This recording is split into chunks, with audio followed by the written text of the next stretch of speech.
Oui, vous Alors, m'entendez? on va bientôt commencer. Bien, bonjour à tous. Aujourd'hui, ça a été un petit peu décalé parce qu'Étienne travaille beaucoup, mais il nous a fait sa conférence. Le sujet est particulièrement important parce que quelle que soit la chirurgie que vous fassiez du genou, des prothèses, de l'arthroscopie, vous pouvez avoir des malades qui ont une raideur du genou. On ne sait pas pourquoi, on ne sait pas qui doit intervenir, le chirurgien, un psychiatre, un rééducateur, comment le traiter. C'est vraiment un sujet difficile et on va te donner la parole. Merci, merci Monsieur Chiraud, merci encore une fois d'organiser ces conférences qui sont vraiment un outil très important pour la formation de nos jeunes. Donc, je vais vous parler aujourd'hui de raideur du genou et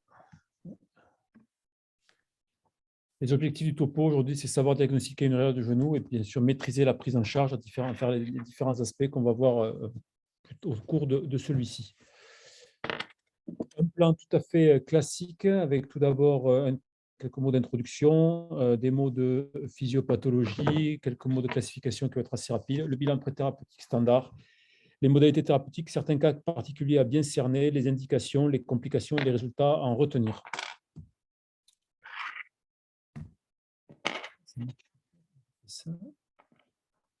Commençons par la définition.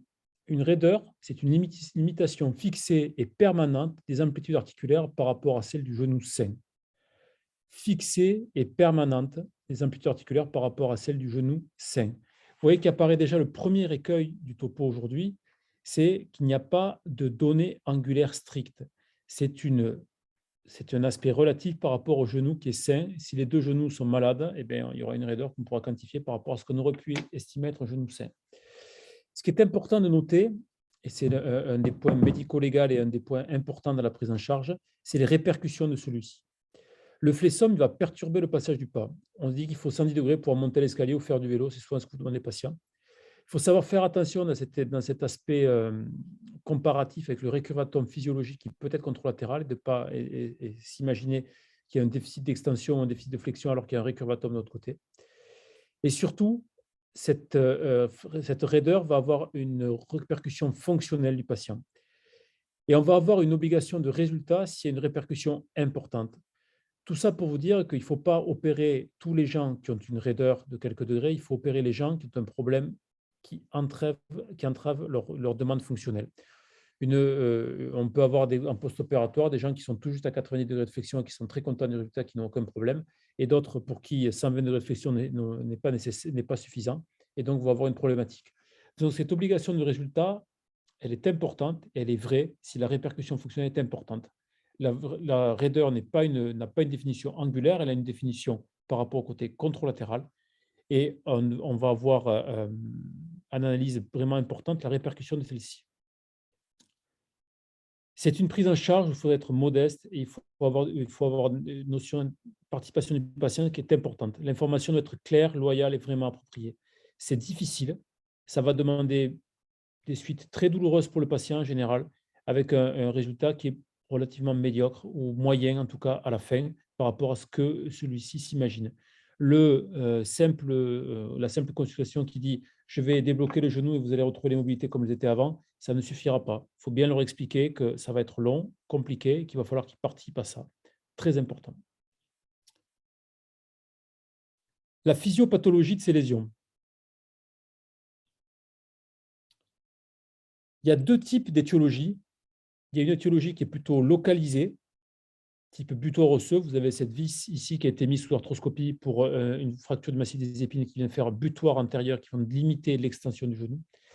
Et vous avez des causes qui sont plus diffuses, c'est-à-dire une fibrose qui peut être plus ou moins étendue. C'est en général une réponse immunitaire réactionnelle avec des facteurs de croissance TGF-bêta et PDGF qui va augmenter la production de tissu collagénique. Et en général, cette réponse exagérée, en général, la raideur est corrélée à l'importance de cette réponse exagérée. Et cette réponse exagérée, notamment cette fibrose, elle va modifier les espaces locaux qui existent. Et donc, vous allez avoir trois types de lésions primitives qui vont être retrouvées, qui vont expliquer une raideur. Vous allez avoir des adhérences, je vais y revenir après. Vous allez avoir des rétractions capsulaires, je vais y revenir aussi après. Et l'effet butoir qui peut être ou métallique ici ou osseux avec des ostéophytes. Ces trois lésions, c'est les trois lésions primitives qui vont dominer l'ensemble des tableaux. Les adhérences, elles sont en général sous-quadricipitales. C'est la poche la gouttière, la surface de glissement, qui se referme par les adhérences, le trop de tissu collagénique qui est sécrété, et qui donc empêche les surfaces de glisser l'une contre l'autre. Il faut bien savoir où se situent les adhérences, où se situent les rétractions, parce que c'est une implication chirurgicale qui est importante. On ne va pas faire les mêmes gestes au même endroit. Les adhérences, l'exemple typique, c'est le cul-de-sac sous-quadricipital, où quand on rentre en arthroscopie, il est complètement collé, complètement fermé. Je vais vous montrer des images juste après. La rétraction capsulaire globale, c'est elle des tissus qui ont tendance à se resserrer, à se rapetir. Et donc, quand on veut plier la jambe, mettons, si on pense à l'aileron externe ici, il va être mis en tension. Une structure qui n'est plus possiblement étirable va entraîner une raideur avec une impossibilité au patient d'arriver à faire le geste. C'est classiquement les ailerons rotuliens, internes et externes, qui vont se rétracter. Le ligament adipeux, ou le cordo-OFA, c'est assez vrai dans les algodystrophies. Je vous montre des exemples tout à l'heure de tendons rotuliens et de zones qui se rétractent. Et vous ferez attention aussi pour les internes qui sont passés avec moi, quand on opère des genoux raides, on a souvent l'appareil extenseur qui est collé au plateau tibial ici, et rien qu'en le rélibérant ici, on arrive à regagner la hauteur rotulienne. Et la rétraction des coques postérieures, ça c'est très vrai après les arthroscopies, et notamment les ligamentoplasties du croisé antérieur, on peut avoir ce genre de problématiques. Il faut savoir les traiter. Donc, l'adhérence, elle est sous-quadricipitale en général. Les rétractions, elles sont en général aux ailerons, aux ligaments adipeux, aux coques postérieures, et c'est une implication claire chirurgicale. La dernière entité, c'est le butoir. Le butoir, il peut être osseux, fibreux ou métallique. Ici, vous avez un corps étranger, une vis qui a été mise pour une fracture difficile à déterminer, ou en tout cas peut-être une ligamentoplastie fixée comme ceci, avec un effet butoir à tête de vis qui vient empêcher l'extension complète. Sur l'IRM qui est ici, post-ligamentoplastie du croisé antérieur, avec un ligament qui est parfaitement intégré ici en noir, vous avez une masse fibreuse, un cyclope syndrome, qui vient empêcher l'extension complète en venant faire un conflit entre le plateau tibial ici et le fémur au-dessus. Ces trois types de lésions, qu'on pourrait dire lésions fondamentales, vont entraîner trois grands tableaux: la limitation en flexion, la limitation en extension et le côté mixte, c'est-à-dire l'ensemble des deux types de limitation. La limitation pure en flexion, il va y avoir deux possibilités. Soit c'est rétracté devant et ça empêche de plier, les choses de plier. Vous avez un exemple typique ici de rétraction du tendon rotulien avec les radios initiales du traumatisme, puis à 5 mois, 7 mois, 8 mois. C'est une forme d'algodystrophie avec une rétraction du tendon rotulien et du corps OFA qui vient se coller contre la rotule, qui vient coller la rotule contre le plateau tibial. Ou alors un déficit de flexion par des buteurs derrière, comme ici les ostéophytes, ou ce plateau tibial qui est un ostéophyte postérieur ici, qui va empêcher d'avoir une flexion complète. La limitation pure de l'extension, elle peut se faire à l'opposé avec un butoir qui est antérieur. L'exemple plus typique, c'est le cyclope syndrome qui vient se mettre en avant et qui empêche l'extension complète, ou par une rétraction postérieure des coques postérieures, ici avec un déficit d'extension sur un travail des ischio-jambiers qui a été mal réalisé, avec des coques postérieures qui sont tendues, qu'il va falloir libérer dans ce type d'indication. Et bien sûr, les atteintes mixtes, qui sont la combinaison des différents facteurs, tout est possible de rencontrer à ce moment-là.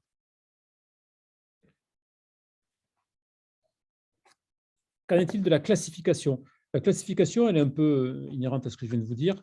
On va la classer par la localisation et par le secteur mobilité. Le secteur mobilité, je n'y reviens pas, c'est limitation en extension, en flexion ou mixte. La localisation, elle peut être intra- ou extra-articulaire, ou elle peut être les deux. L'exemple typique intra-articulaire, c'est l'arthrose, ou des calvicieux, ou des chirurgies post-ligamentoplastie, des générescences mucoïdes, rupture du LCA en battant de cloche et rétraction des coques condylaires postérieures. Le problème extra-articulaire, et là il est un peu limite, c'est le problème des rotules basses, je vais y revenir après, notamment des syndromes de rotule rotulien ou des syndromes de contracture infrapatellaire qui vont tirer la rotule vers le bas, qui est considéré dans cette classification comme étant extra-articulaire, c'est discutable. On peut avoir par contre des calvicieux proximaux et du fémur et du tibia, enfin, proche du genou, qui peuvent expliquer des raideurs par un récurvatum ou un flessum au niveau du tibia qui peut empêcher d'avoir des mobilités complètes. Les causes intra- ou extra-articulaires, les deux réunis, syndrome douloureux rotulien, le syndrome d'algodystrophie, l'infection, quelque chirurgie genou, quel que soit, L'immobilisation prolongée, qui est un vrai problème. N'immobilisez pas vos patients, on les opère pour qu'ils bougent. Rééducation intensive ou inadaptée ou l'arthrofibrose. Ces classifications, ces lésions primitives, elles ne vont pas vous servir à grand-chose à votre vie de tous les jours, mis à part de comprendre la problématique et de mieux réaliser la thérapeutique, notamment des arthrolyses. Bilan préthérapeutique. Au minimum, il faut un examen clinique, une radio face profil Schuss. Et en fonction de l'hypothèse, une IRM, un scanner et une scintigraphie. Dans certains cas, c'est des cas très, très rares pour moi. L'examen clinique. Il va falloir noter la date de début du kiné, la fréquence, pour savoir si elle n'est pas sous-réalisée. Et vous attendrez toujours un mois avant de prendre une décision d'un geste d'arthrolyse ou d'un geste de prise en charge chirurgicale de cette raideur. Le seul contre-exemple est à la mobilisation du genou après prothèse de genou, il faudra aller plus rapidement. Mais dans tous les autres cas, il faut se laisser du temps pour que la kiné soit bien faite. Plusieurs consultations avant de prendre la décision pour que le patient comprenne bien que c'est quelque chose d'important et de lourd. Il faut qu'on arrive à classifier le type de douleur, et si elle est associée, et quel type de douleur, notamment les douleurs neuropathiques. Et surtout, il faut quantifier les répercussions. C'est-à-dire, vous demandez le périmètre de marche, vous demandez si les patients sont en arrêt de travail. Tout ça, c'est indispensable pour poser l'indication de cette raideur qui ne doit pas être opérée juste sur des valeurs angulaires comme précédemment énoncé. Ensuite, vous allez établir le diagnostic positif. C'est l'examen qui est bilatéral et comparatif. Et donc, il va vous permettre de donner le type de raideur. La raideur se conçoit donc par rapport à l'analyse du genou sain. Ça vous permet de donner le diagnostic positif, mais il va falloir la quantifier. Et pour la quantifier, il faut mesurer les valeurs angulaires. Donc, vous pouvez faire au goniomètre, ou alors vous avez l'application du CGO, qui est très bien pour ça, et qui vous permet de mesurer de combien sont les valeurs angulaires, de combien est le flexum et de combien est la flexion maximum. Donc, vous avez évalué la répercussion fonctionnelle par l'examen, par l'interrogatoire. Vous avez fait le diagnostic positif de raideur par l'examen clinique. Vous mesurez l'étendue de la raideur avec les valeurs angulaires qui vont vous servir pour le pré-op et le post-opératoire, à savoir d'où vous venez et où vous voulez aller. Je fais une petite aparté sur l'algodystrophie, qui est très fréquente comme cause de raideur et qui est, à mon avis, une pathologie qui est vraiment surdiagnostiquée. L'algodystrophie, les critères de diagnostic, ils sont très fréquents, ils sont très clairs. C'est les critères de Budapest. Ce sont des critères cliniques. C'est une douleur continue disproportionnée par rapport à l'événement initial, avec au moins un des 3 signes suivants, sensoriel, hyperesthésie ou allodynie, des signes vasomoteurs, un œdème ou sudomoteur, ou des signes moteurs ou trophiques. Simplement dire après une chirurgie, le patient a mal, il a une algodystrophie, c'est un peu limité. L'algodystrophie, c'est un diagnostic précis, douleur continue, 3 signes, auxquels il faudra ajouter au moins 2 signes des catégories suivantes. Un problème sensoriel, hyperalgésie à la piqûre allodynie, un problème vasomoteur, sudomoteur, un problème trophique. Et normalement, il n'y a pas d'autres éléments diagnostiques qui puissent expliquer les signes, la symptomatologie pour qu'on puisse retenir le diagnostic d'algodystrophie. C'est un diagnostic d'élimination. Donc, c'est un diagnostic clinique. Je pense qu'il faut limiter l'utilisation des scintigraphies, notamment dans le post-opératoire immédiat qui vont trouver des fixations chez tout le monde. Une douleur avec des signes anormaux sensoriels, vasomoteurs, moteurs ou trophiques, dans plusieurs catégories, et pas d'autres possibilités diagnostiques qui sautent aux yeux. Et là, on pourra peut-être parler de cette problématique-là. Le bilan, radio face, profil, Schuss. Pourquoi si possible comparative. Le Schuss va donner le degré d'arthrose, donc les butoirs osseux, vous voyez ici les ostéophytes postérieurs. La minéralisation peut être un argument en faveur de l'algodystrophie si en plus vous avez les signes cliniques tels que je vous ai précisé juste avant. La mesure de la hauteur rotulienne va être importante pour voir l'évolution de celle-ci, donc la contracture de l'appareil extenseur. Et puis, après chirurgie du croisé, vous allez pouvoir vérifier la position des tunnels, notamment que le tunnel antérieur, le tunnel tibial, soit bien postérieur à la ligne de Blumenstadt, qui est la ligne du fond de notre clé ici. Pour la hauteur rotulienne, je vous rappelle les différentes classifications. Je pense que la seule que vous devez retenir, enfin, si vous devez en retenir qu'une seule, c'est celle de Caton et Deschamps, qui est la plus utilisée, je vous le rappelle. C'est la hauteur de la rotule divisée par la hauteur entre la surface cartilagineuse et le point le plus haut du tibia. Il faut aux alentours de 1,2 de 1 à 1,2 pour avoir une valeur normale. En dessous de 0,8, c'est une patella barra. Au-dessus de 1,2, c'est une patella alta. L'IRM a un intérêt pour le bilan méniscal, ligamentaire et cartilagineux. Il a surtout un intérêt dans le post-opératoire du LCA. Au bout de 6 semaines, quand on a toujours un déficit d'extension qui est relativement important, on va faire une IRM pour chercher un cyclope syndrome, qui est donc la boule fibreuse qui est en avant du pied du LCA. Le patient va décrire une raideur, une difficulté à avoir l'extension complète et souvent une douleur quand on va le mettre en extension complète. Quand on essaie de le contraindre en extension, qui va devoir nécessiter une chirurgie de reprise. Le signal IRM, il est classiquement en hypo T1 ou intermédiaire et en hyper T2. Vous avez une image classique ici avec un nodule au niveau du pied du LCA. Vous comprenez bien qu'ils vont limiter l'extension. Attention, quand on fait des IRM à distance après chirurgie du LCA, dans 25% des cas, on a une présence de nodules. Et donc, le diagnostic de cyclope syndrome et de flessum lié va entraîner une chirurgie que si on a l'image et le flessum. Rien que l'image ne va pas entraîner forcément une chirurgie pour cette lésion de cyclope. Il faut qu'il y ait les deux pour pouvoir entraîner une arthrolyse qui sera antérieure. Le scanner, il a une utilité pour le post-op LCA en vue d'une reprise, souvent quand on a un tunnel trop antérieur. Vous voyez ici ce tunnel qui est bien trop antérieur avec la vis qui vient sortir en avant de la ligne Blumenstadt qui va entraîner un déficit d'extension clair avec une douleur à l'extension complète. Là, c'est un bilan thérapeutique pour savoir comment on va pouvoir reprendre le patient. Un scanner peut être utile aussi dans post-fracture pour les calvitieux intra-articulaires, arriver à mieux cerner la problématique, notamment dans les séquelles de fracture du plateau tibial externe qui peuvent entraîner un élargissement de celui-ci et donc des butoirs antérieurs et postérieurs. La scintigraphie, qui sert classiquement pour les algodystrophies, moi, je n'en fais plus du tout. Je fais dans certains cas des scintigraphies couplées au scanner pour rechercher des conflits entre les pièces osseuses et entre l'os et certains matériels prothétiques. Mais le diagnostic d'algodystrophie, comme je vous l'ai dit, il est clinique. Et si vous pensez que le patient a une algodystrophie, il n'y a pas besoin de faire autre chose comme examen clinique, à mon sens. Comme examen paraclinique, à mon sens.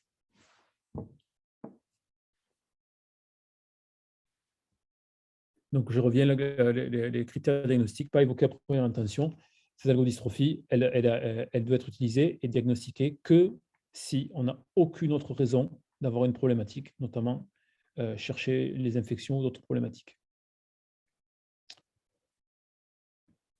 Donc, vous avez pu mettre en évidence une raideur du genou, c'est-à-dire une différence de mobilité entre les deux côtés, que vous avez quantifié, pour lequel vous avez quantifié la répercussion fonctionnelle par l'examen clinique, pour lequel vous avez mesuré les valeurs angulaires afin de savoir d'où vous partez, pour pouvoir mesurer l'efficacité de votre traitement.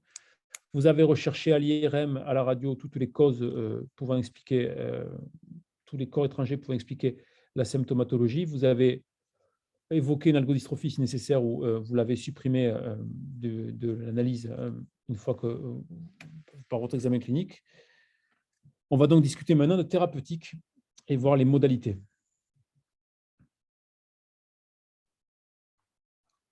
L'information doit être claire, ça va être difficile. Ça va être difficile, la chirurgie est compliquée et les suites post-opératoires sont douloureuses et vont nécessiter beaucoup de rééducation. Il faut présenter les choses en gain fonctionnel et pas en gain absolu.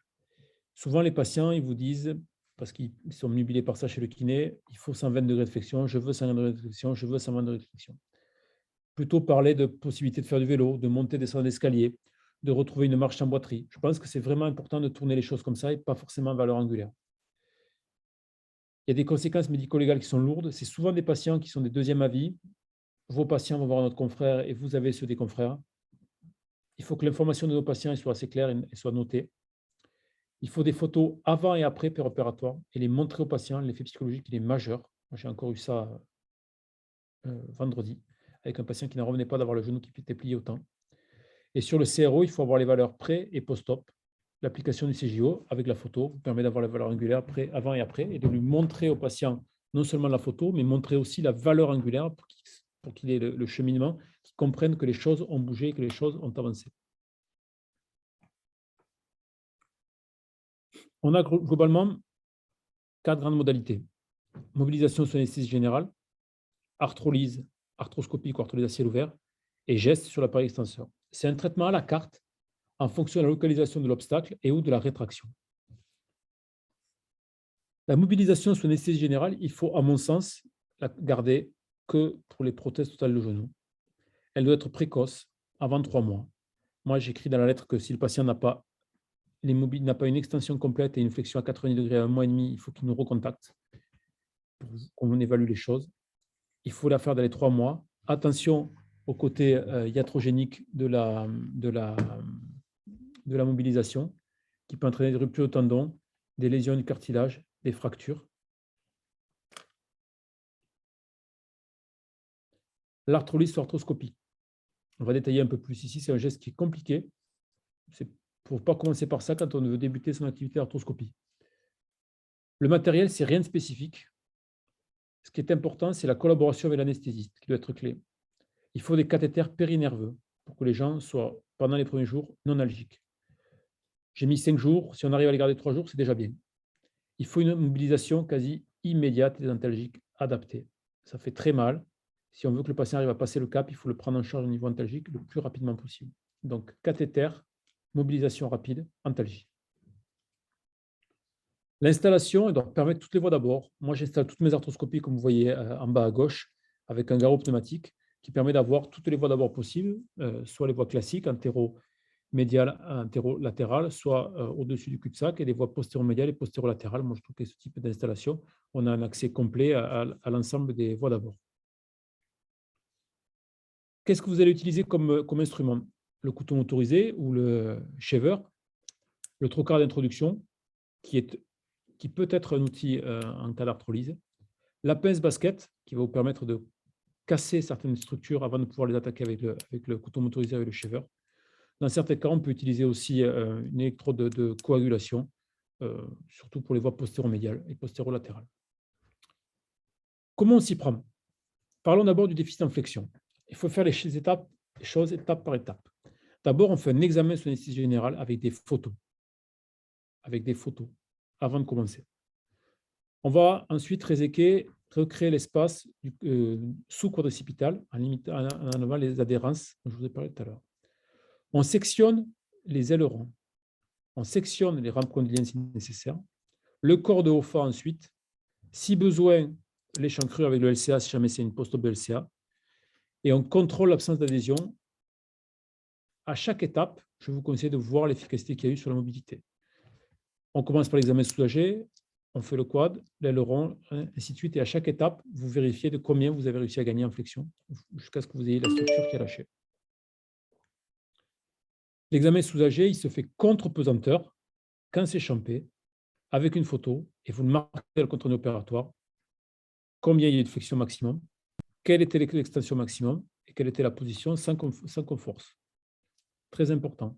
Ça ne vous fait pas le diagnostic, mais ça permet de voir quel a été le gain angulaire par le geste que vous avez fait. La libération du cul-de-sac sous-quadricipital, c'est le premier geste. Malheureusement, si vous venez opérer un genou qui est en déficit extensif de flexion, vous n'avez pas de flexion quand vous voulez l'installer. Donc, vous commencez avec le genou en extension. C'est assez difficile comme geste à faire parce qu'il faut passer sous la rotule. On a souvent des lésions cartilagineuses que l'on crée. Il faut libérer les adhérences, soit au shaver. Moi, j'utilise beaucoup le shaver dans ces zones-là. Et il faut être très généreux. Il faut aller jusqu'aux fibres du quadriceps, les fibres musculaires qu'on a ici. Donc, chez les patients qui sont très volumineux, parfois, il faut faire des voies d'abord accessoires suprapatellaires pour pouvoir aller réséquer toute la zone au fond et recréer l'espace. Ça, c'est la version un peu, disons, laborieuse mineure, comme les mineurs de fond. L'alternative, quand on est un peu plus pressé, on va dire, c'est la libération au trocard. Ah, le film, j'ai pas mis le film, tant pis. Libération au trocard qui fait qu'avec votre trocard d'introduction, vous passez sous la voie d'abord et vous, avec des mouvements de va-et-vient, vous allez décoller les surfaces au-dessous de la rotule. Donc, il faut faire attention quand on passe au niveau de la rotule pour les lésions iatrogéniques, le cartilage, mais pour toutes les surfaces qui sont dessus, comme vous pouvez le voir ici sur cette vue arthroscopique, ces tissus ils sont très épais, très riches en collagène.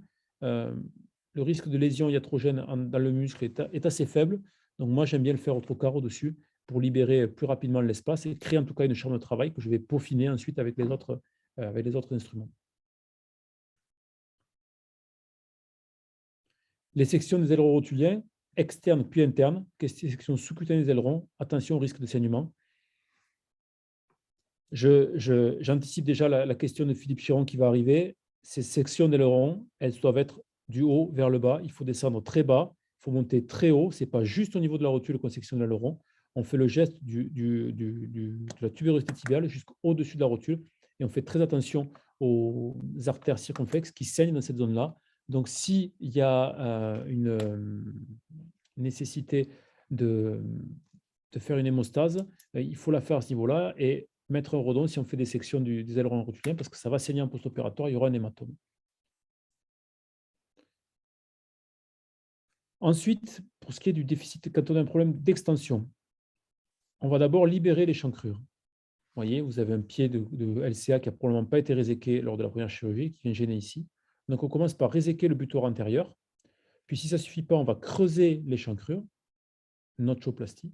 Et ensuite, on ira faire une arthrolyse postérieure, d'abord postéro-médiale, puis postéro-latérale. Je vais y revenir juste après. Ce butor mécanique, dans la limitation en extension, c'est souvent des corps étrangers, un cyclope ou alors des remaniements osseux ici, des ostéophytes antérieurs, qui sont assez faciles d'accès sous arthroscopie parce qu'on est juste devant par les voies classiques. Et donc, on va réséquer la zone. N'oubliez pas, une fois que vous avez réséqué la zone, de contrôler une extension, que l'échancrure soit assez grande. Et sinon, il faut faire une notchoplastie, c'est-à-dire creuser l'échancrure avec une fraise motorisée pour faire de la place aux ligaments croisés qui viennent d'être faits. Eh bien, parfois, ça ne suffit pas. Et il faut faire des voies postéro-médiales et postéro-latérales pour aller faire des résections des coques postérieures. Donc, la voie postéro-médiale, c'est assez facile à faire. Donc, on passe le scope dans l'échancrure et derrière, on va casser la capsule à la pince basket pour pouvoir détendre cette zone-là. En général, la voie postéro-médiale suffit dans les post-op de LCA. Il n'y a pas besoin de faire une voie postéro-latérale. La voie postéro-latérale sert plutôt dans les séquelles de traumatisme ou alors dans les raideurs qui sont très anciennes avec des rétractions majeures.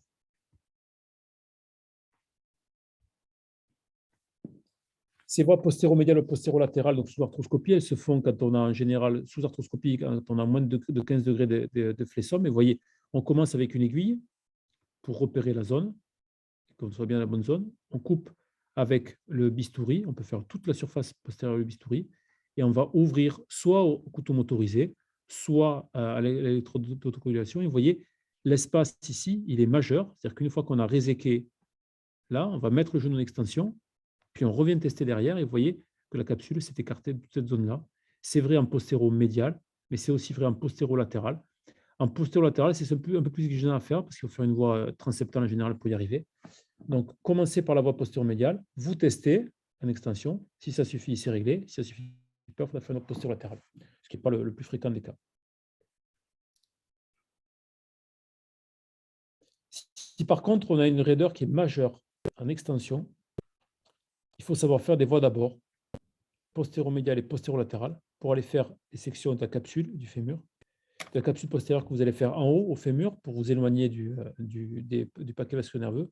Commencez aussi là par une voie médiale, puis une voie latérale qui sera rétroligamentaire. Et si jamais ça ne suffit pas, moi ça m'est arrivé récemment, vous coupez les gastrocnémiens pour retrouver une extension complète.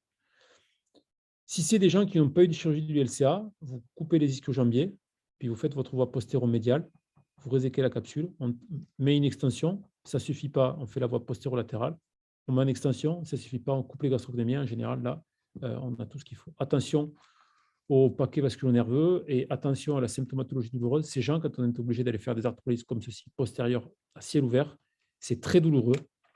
Et il y a vraiment besoin d'une gestion de la douleur optimale en post-opératoire s'ils veulent retrouver une extension complète.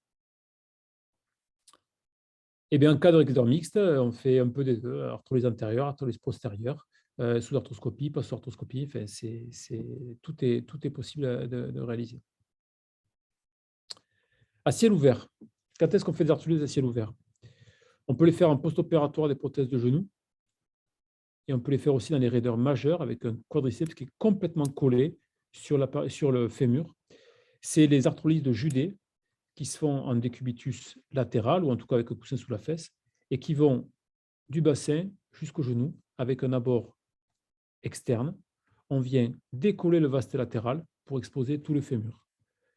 Ce sont des voies d'abord majeures, c'est massif. On commence par inciser le tenseur du fascia lata, puis on va repérer le vaste latéral, on le sépare du fémur jusqu'à le récliner en médial pour dégager toute la face antérieure du fémur. On sectionne le droit antérieur, hémostase soigneuse redon, ça saigne énormément, il faut bien prévenir l'anesthésiste avant d'y aller. Si on vient à faire ça comme chirurgie, on peut se dire qu'il faut un contrat minimum de 100 degrés contre pesanteur, c'est-à-dire qu'à faire ce geste-là, avec les risques qu'on va prendre, il faut que le bénéfice soit important. Donc, je sais que je vous ai dit qu'il ne fallait pas toujours quantifier en valeur angulaire pour le résultat qu'on allait avoir. Là, ce n'est pas le résultat que je quantifie, c'est l'objectif qu'on a, c'est 100 degrés contre pesanteur. Voilà un exemple, vous voyez, c'est une chirurgie massive avec un décollement de tout le fémur pour pouvoir recréer les surfaces de glissement. Ça aussi, ça doit nécessiter une mobilisation très rapide post-opératoire, précoce, avec une antalgie importante et bien canalisée.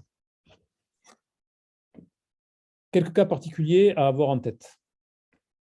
La rotule basse, c'est une rétraction du tendon rotulien, ou c'est ce qu'on appelle en anglais l'infrapatellaire contracture syndrome. Vous voyez ici la rotule qui descend et qui va venir se coller parce qu'il y a une rétraction du tendon rotulien lui-même ainsi que du corps de Hoffa qui vient coller la rotule, et donc le tendon vient prendre la corde contre le plateau tibial. Alors, comment on le prend en charge, ça? Déjà, il faut être sûr que l'algodystrophie, s'il y en a une associée, elle soit terminée. Si ce n'est pas le cas, pas d'opération. Première chose, si on a un tendon rotulien, si on a une rotule basse, donc un caton des champs qui est inférieur à 0,6 ou à 0,8, et qu'on a un tendon rotulien qui est encore un peu long, ici on met 2,5 cm pour donner une valeur angulaire, on fait une ostéotomie de relèvement de la tubérosité tibiale. C'est-à-dire qu'on va couper un médaillon osseux et on va le réinsérer un peu plus haut pour gagner la longueur, ici. Si par contre le tendon est trop court, on fait des plasties en Z, de 2 jours d'après l'école lyonnaise, qui nous permet de rallonger l'appareil extenseur et de le doubler de sa taille. En fait, il faut vraiment que le tendon soit très court, que la rotule soit collée au plateau tibial pour pouvoir faire ce genre de chirurgie. Une ostéotomie va permettre une mobilisation précoce, rapide. Une rotule, une plastie tendon-rotulien est assez peu résistante pour pouvoir permettre une mobilisation d'emblée. Quand vous devez faire ça, moi j'en ai fait 2 ou 3, n'hésitez pas, si vous avez un doute dans votre tendon rotulien, de faire une plastie en cadre des ischio-jambiers pour éviter d'avoir une rupture chronique de l'appareil extenseur. Après, les prothèses le genou. Alors là, pour les prothèses le genou, on définit des valeurs angulaires pour la raideur. On dit qu'il y a une raideur pour tout patient ayant plus de 10 degrés de flexion, déficit de flexion, pardon, et au moins de 95 degrés de flexion à 6 semaines. C'est les critères développés par Yerkan. L'incidence est d'environ 5% des patients. Bien sûr, faire une recherche étiologique, infection, algodystrophie, corps étranger, ne pas incriminer en premier lieu toujours la rééducation, c'est trop facile.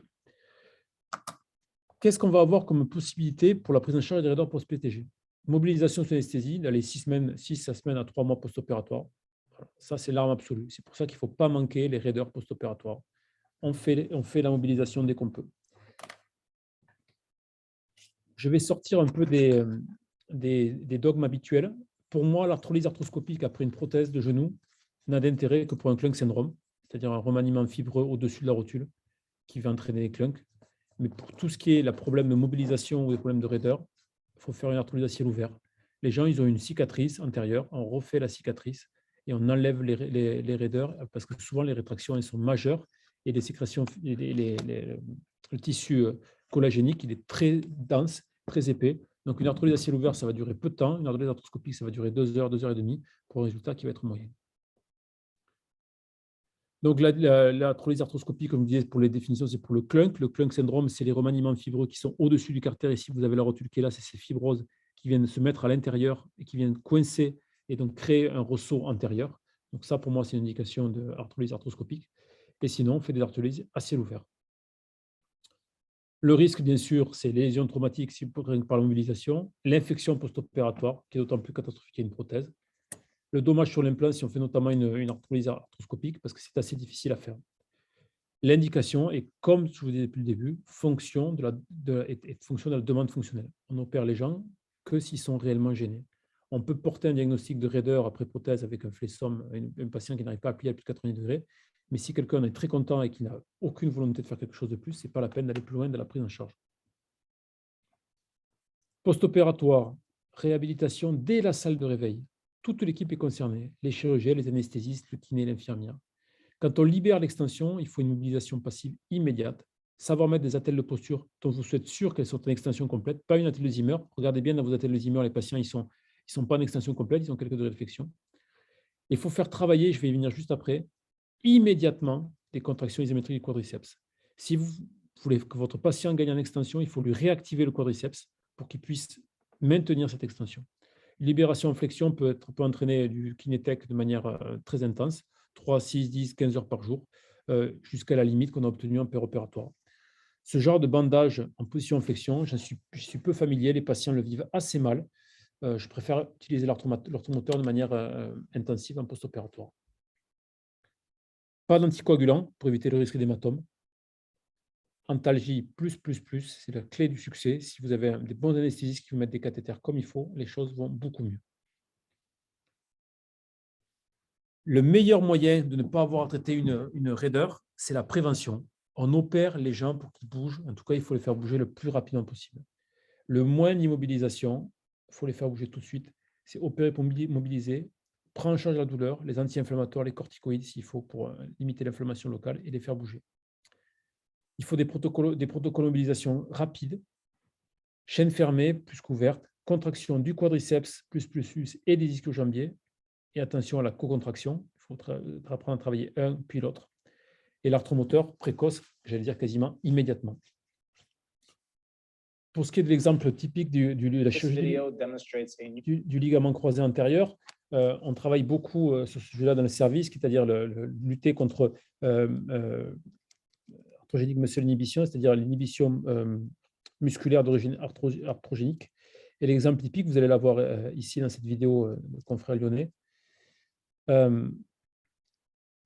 Moi, je vois les patients très rapidement en téléconsultation en post-opératoire pour éviter de voir diagnostiquer ça. Là, vous avez l'exemple typique.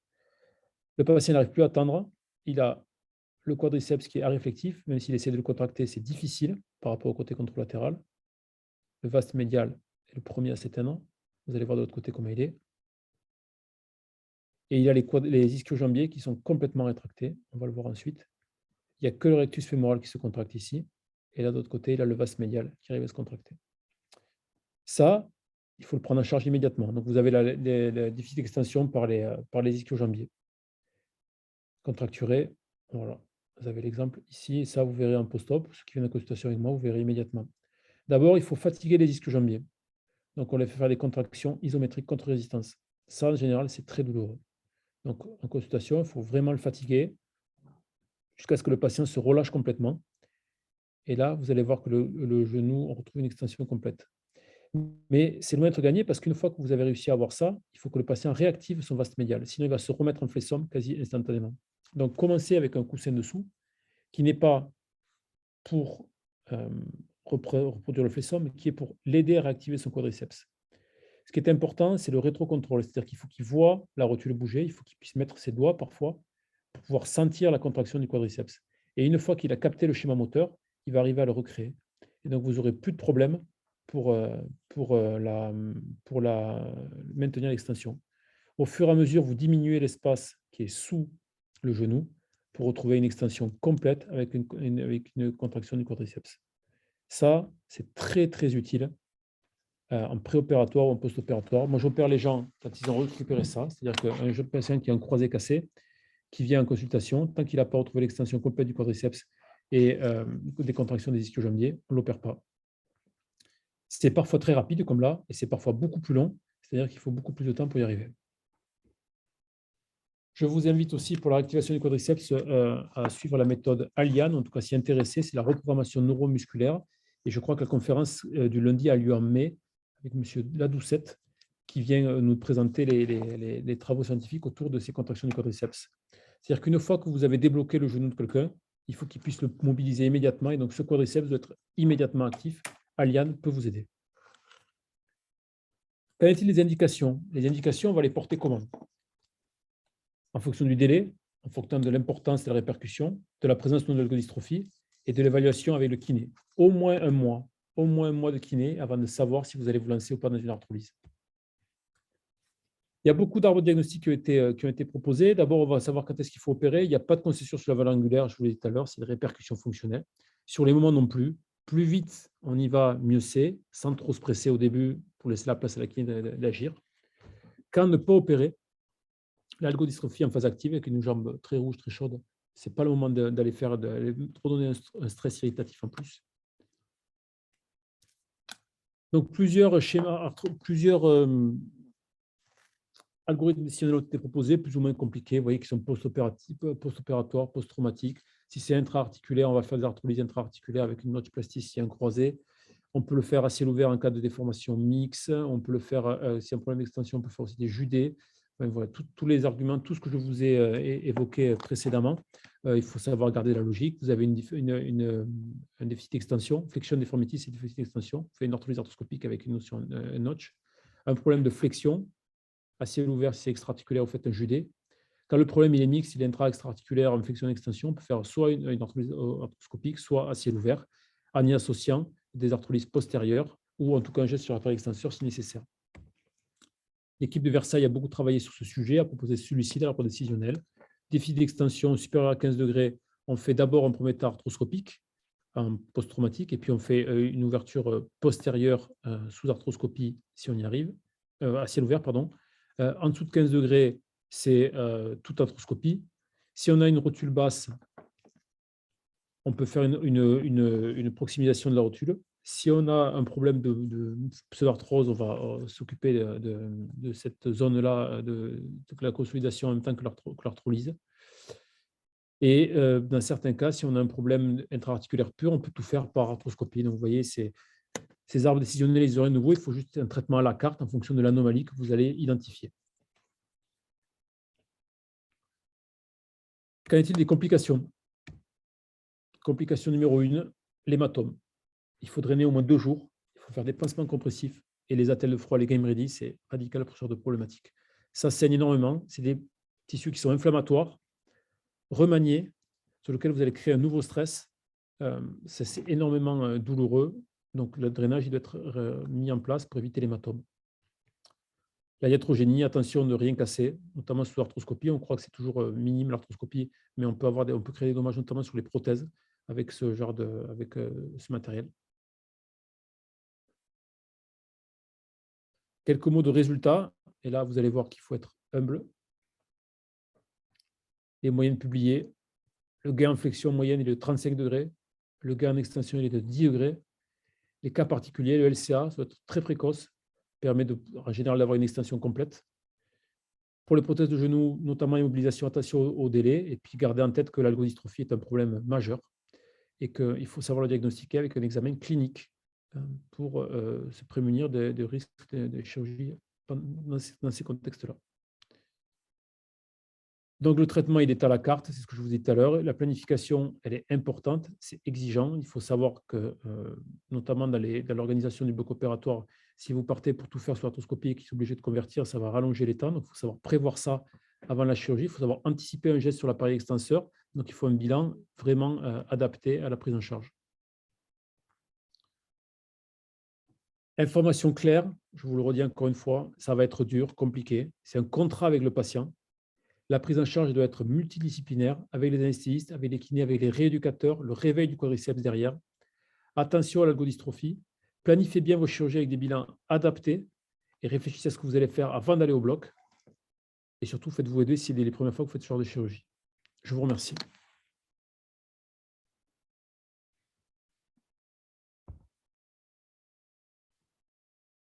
Vous me voyez?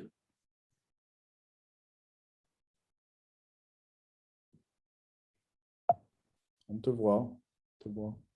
Quelqu'un a des questions? J'étais en train de parler, mais je ne me rendais pas compte que je n'avais pas ouvert le micro.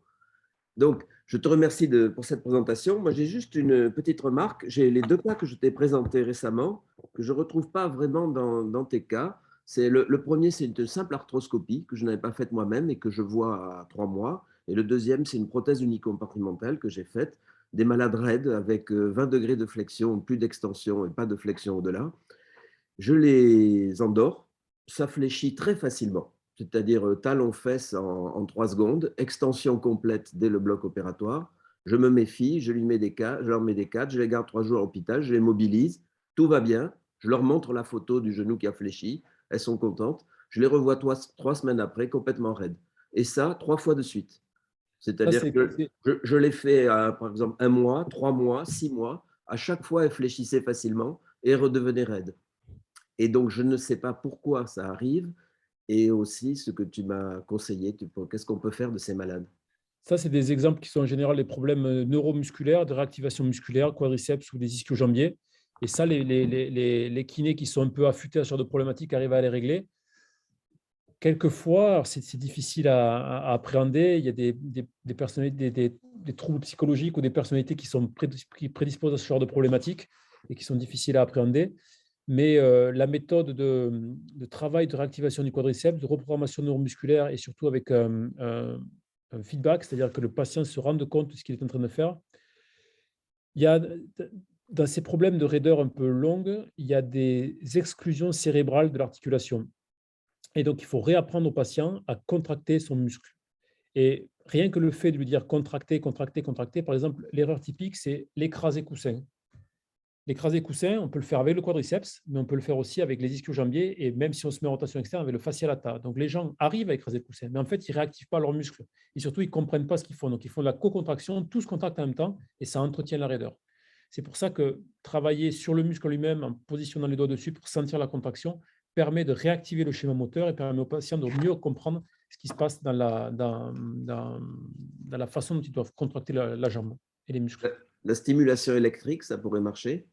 La stimulation électrique peut marcher si elle est associée à un rétrocontrôle. C'est-à-dire que le patient doit contracter en même temps et doit sentir qu'il contracte. Sinon, ça shunte le cheminement neuromusculaire et ça empêche le patient de contrôler le geste. Je présume que tous les kinésithérapeutes ne savent pas bien faire ça. Je ne connais pas tout le monde. Oui. Donc, il faut quand même bien cibler les patients. Bon, on va voir ce que ça donne. Et maintenant, je vous laisse la parole. Si vous voulez poser une question, il suffit d'ouvrir votre micro. On vous attend. Vous devriez poser des questions parce que des raideurs de genoux, vous en aurez. Et vous verrez que ce n'est pas agréable. Bon, mais je pense que tu as répondu à toutes les questions. Tu veux rajouter quelques informations? Non, non. Je suis tout à fait d'accord avec ce que tu dis quand tu dis que l'algodystrophie est surestimée. Parce que chaque fois que quelqu'un a un genou raide, on voit sur la lettre du médecin, la lettre du rhumatologue, algodystrophie. Et surtout la scintigraphie. Le problème de la scintigraphie, c'est qu'on fait une scintigraphie à n'importe quel genou à 3 mois d'une quelque chirurgie que ce soit, on va avoir une fixation. C'est un geste démodé, l'algodystrophie. C'était bon quand il n'y avait pas de scanner ou pas d'IRM, mais aujourd'hui, La scintille. oui. Alors moi, je l'utilise dans les bilans de débrouillage douleur aux prothèses de genoux mais couplés au scanner. Parce que par contre, pour aller voir des conflits de tissu mou qu'on ne verrait pas ou des carters de prothèses qui débordent, je suis content de ça. Pas d'autres questions? On s'arrête là? Bon, mais merci. Merci pour cette conférence. Elle sera en ligne et vous pourrez la revoir parce que ces conférences, il faut les revoir, il faut y réfléchir. Même le revoir quand vous aurez une raideur du genou. Ça sera le bon moment de vous y intéresser. Allez, bonsoir à tous. Bonne soirée tout le monde. Merci Étienne.